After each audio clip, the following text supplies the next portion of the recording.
Hey everybody, welcome to another episode of Blockchain Central. You might have heard of 51% attacks. Well, today we will talk about how they work and who could do them, and also why their name is so irritating. First, we need to refresh our knowledge on blockchains. A blockchain is a block of data added together. The previous block is always hashed and put into the next one. That way, a link is created. Thanks to this link, all blocks are chained together. It makes altering one block easily detectable, and you can just go into the next block and check the hash. Blockchain miners always accept the longest chain as truthful. Because blocks are added by the fastest computer, the longest chain has the most computing power. It's a democracy. The majority is always right. There is of course a way to exploit this, and the core idea behind the exploit is double spending. Basically, it's paying twice with the same coin. And that is how it's done. You get a lot of computing power, ideally more than 51% of what the entire network has. You spend your Bitcoins, exchange them for another currency. You create a block that does not have these transactions, but you keep this new block private. Basically, you're splitting the blockchain. You keep creating blocks with transactions. Then you wait until your chain is longer than the truthful one. For this, you need a lot of luck or more computing power than the other miners. Once your chain is longer, you make it public.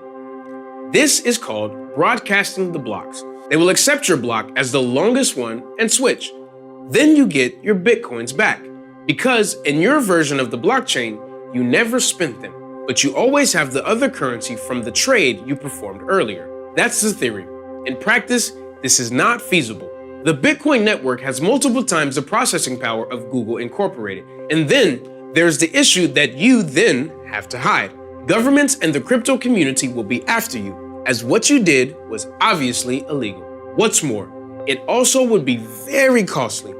The fastest computer does not always win.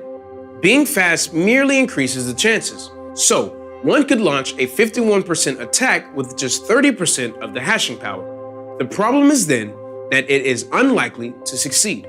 The more hashing power you have, the more likely you will get the next block, and you will need to get a few blocks in a row. So, having more than 50% of the hash power is helpful, but not necessary. The name 51% attack is thus misleading. 51% is not needed to do this attack. It is merely the point at which an attack becomes more likely than unlikely. A 51% attack is only guaranteed to work if you have 100% of the hashing power. Here is one particular thing we can learn from this. You have probably come across the term confirmations. Merchants and exchanges might ask for 6 confirmations. This means that they will wait for 6 blocks until they accept a transaction. Why? Well, 51% attacks get costlier with time. Sustaining it for 6 blocks is harder than for 2. That is why confirmations make transactions more secure. I might have mentioned earlier that nobody has done a 51% attack on Bitcoin. It is just too secure. It would have been easy in the early days. Smaller currencies, however, require less investment. The only currencies to have suffered from such attacks are thus altcoins. The most recent one was Bitcoin Gold earlier this year. So far, we are only talking about currencies that use proof of work. Well, 51% attacks can also be conducted on proof of stake currencies. However, it would require a far greater investment. You'd have to buy 51% of the currency. The news of the attack will decrease the value of these coins, and you will likely lose more than you'd gain. So what have we learned today? 51% attacks can be carried out by anyone, but if you want any chance of success, it will get expensive. What they exploit is double spending. Thanks for watching. I hope you liked it and found this overview useful.